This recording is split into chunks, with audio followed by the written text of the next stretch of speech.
there is lots of talk about imposter syndrome.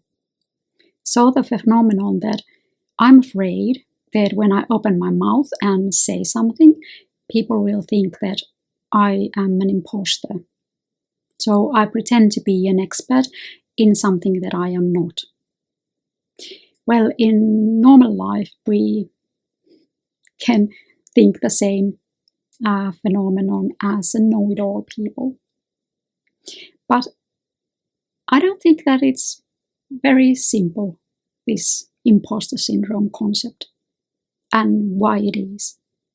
I don't feel like imposter, and if you stick through the end of the video, I tell you why. First of all, there is this expertise and level of expertise.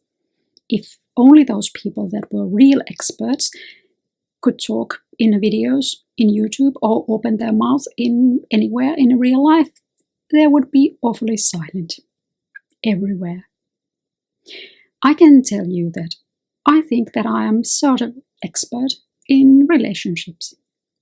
And that's just based on my experience and the fact that I have seen many other people go through different kind of relationships. So I have gathered an information and I have gathered experience. But I know for certain that there are people who have more experiences and maybe an education on the field. Of course.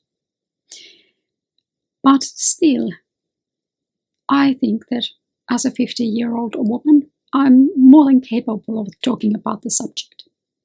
I do not know as much as somebody, but I know more than many. So I talk to those who know more than me, or no, I speak to those who know less than me and want to know, and want to compare experiences. I think that that's always helpful. The other thing is, like, I don't know how to say it, picking your time slot.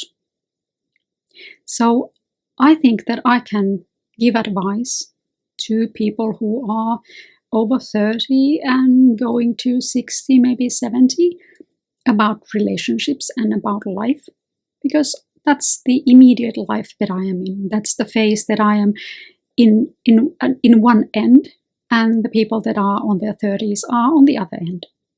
Especially if they are planning to get married, or if they are married, having children, or planning to have children, then that's my field of expertise. But what comes to people who are in their 80s or 90s or 100s, then I am not expert anymore, and because their experience is so much bigger and larger. They have lived longer than I, and they have gone past this phase, and they are in the next phase. As well as in the other end of the spectrum, so very young people, like in their 20s. I can honestly say that the world has changed so much that I'm not an expert in 20-somethings relationships anymore. Of course, I can explain that boys are boys and girls are girls, and there are many things that stay.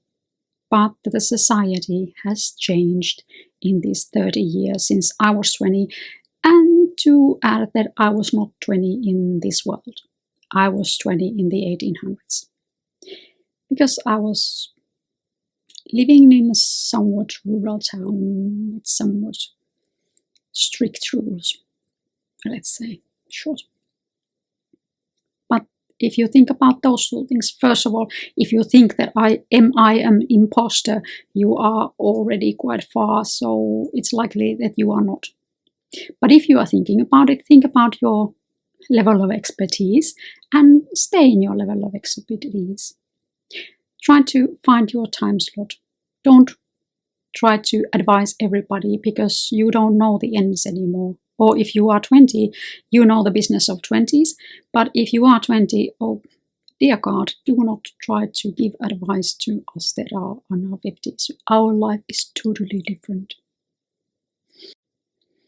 And remember that there are always people who think that you are the know-it-all in YouTube and in real life. I can only imagine going to somebody that has broken milk bottle in the floor, and then you hand over paper towels and they say, mind your own business. So there is always those irrational people who are very hostile, but it's not because you are an imposter or you are know-it-all. They just are in a bad mood, or they have been in a bad mood since they were born. So there is always the minority who thinks really ill of everything, and then there is the majority that doesn't necessarily say anything, but they like what they hear and they want to be around. And of course you have to think about things and subjects that you are expert, or even not an expert, but you have an experience of. So there are these very touchy subjects. For example, people with children and people without children. So I am among the people with children. So I can only very limited amount to understand what the life would be like without children. And vice versa.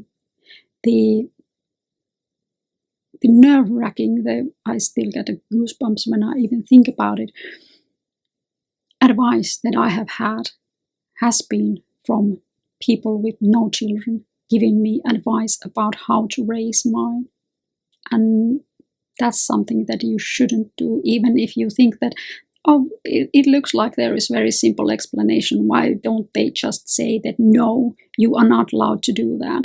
Well, I try to say no over and over and over again, and it doesn't do the trick. Plus, I cannot say no every minute of the day. It's just impossible. So I think that the biggest thing that people don't realize with kids, having kids or not having kids, is that once you have them, they are around all the time, 24 hours a day, 365 days of the year, plus the extra day. They are around always. So you have to like level your energy to that you can be in that state all the time. And you cannot try extra, because you cannot try extra every day of the year. You'll be exhausted and you go crazy. And then you end up doing unspeakable things. And that's something that we shouldn't drive ourselves to. But pick your expertise, pick something that you know. Don't poke around with things that you don't know. And I think that with that advice, we'll be fine. I hope you have a great day. I see you soon. Goodbye.